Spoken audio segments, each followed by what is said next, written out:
வணக்கம் குருட உறவுகளே. இன்றைக்கி நம்ம ராமேஸ்வரத்தில் இருக்க தனுஷ்கோடியில் தான் இருக்கிறோம். இந்த இடம் பார்த்திங்கன்னா நம்ம ராமேஸ்வரம் ராமநாத சாமி கோயிலேருந்து ஒரு 25 கிலோமீட்டர் டிஸ்டன்ஸில் தான் வந்து இருக்குது. அதனால் நம்ம ராமேஸ்வரம் கோயிலுக்கு வர எல்லாருமே வந்து மறக்காமல் அந்த இடத்த வந்து பார்த்துட்டு போங்க.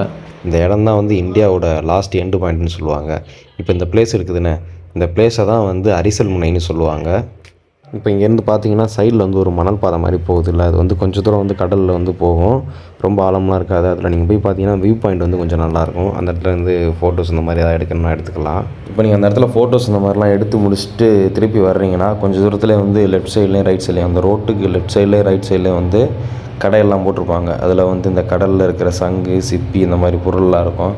ரேட்லாம் கொஞ்சம் கம்மியாக தான் சொல்லுவாங்க. அதனால் வாங்குறதுனா வாங்கிக்கோங்க. இங்கே ஒன்ஸ் அங்கே நீங்கள் இந்த பொருள்லாம் வந்து வாங்கினதுக்கப்புறம் அந்த இடத்துல சாப்பிட்றதுக்கு இடம் இருக்குமான்னு கேட்டிங்கன்னா, இங்கே சாப்பிட்றதுக்கு வந்து ஹோட்டல் இந்த மாதிரிலாம் வந்து ரொம்ப பெருசாலாம் கிடையாது.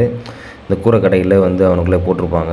அங்கே வந்து நம்ம அவனுக்குள்ளே பிடிக்கிற மீன், இந்த இறால் இந்த மாதிரி இதெல்லாம் வந்து அங்கேயே கொடுப்பாங்க. அதனால் வேணும்னா நீங்கள் அங்கேயே வாங்கி சாப்பிட்ருங்க. ரேட்லாம் வந்து 100 இந்த மாதிரி 100க்குள்ளே தான் இருக்கும். ஒரு சாப்பாடோட ரேட்டு வந்து 100க்குள்ளே தான் இருக்கும். லாஸ்ட் டைம் நாங்கள் போயிருந்த போட்டு ட்ரை பண்ணோம். இங்கே இருக்கிற மேக்ஸிமம் எல்லா கடையிலுமே வந்து சாப்பாடெலாம் வந்து அன்லிமிட்டட் தான். அதனால் நீங்கள் ட்ரை பண்ணி பாருங்கள். இங்கே எல்லாமே வந்து நல்லா தான் இருக்கும்.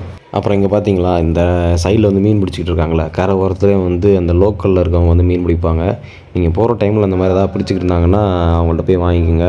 ஏன்னா ஃப்ரெஷ்ஷாக இருக்கும், மீன் எல்லாமே ஃப்ரெஷ்ஷாக இருக்கும். அதுலேயும் ரேட்லாம் வந்து கம்மியாக தான் இருக்கும்.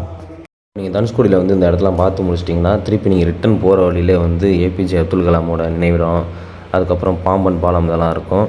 இந்த இடத்த பார்த்துட்டு போங்க. இப்போ நீங்கள் ஏபிஜே அப்துல் கலாமோட நினைவிடத்துக்கு போகிறீங்கன்னா உள்ளே வந்து மொபைல் ஃபோன்ஸ்லாம் வந்து அலோடு கிடையாது. அதனால் கார் இந்த மாதிரி எதில் வந்து வச்சுட்டு போயிருங்க. இப்போ நம்ம தனுஷ்கோடி போயிருந்தப்போ எடுத்துக்கிட்டிங்கன்னா அப்போ தான் வந்து பாம்பன் பாலம் வந்து புது பாலத்தோட ஒர்க்கெலாம் வந்து போயிட்டு இருந்துச்சு. இப்போ வந்து கிட்டத்தட்ட எல்லாமே முடிஞ்சிருச்சுன்னா கொஞ்சம் நாளாக வந்து ஓப்பன் பண்ணிடுவாங்க. இதுதான் வந்து அப்போ அந்த ஒர்க் நடந்துக்கிட்டப்போ நம்ம எடுத்தது. அதனால் நீங்கள் தனுஷ்கோடி போகிறீங்கன்னா மறக்காமல் அந்த பிளேஸ்லாம் வந்து போய் விசிட் பண்ணி பாருங்கள். கொஞ்சம் நல்லாயிருக்கும்.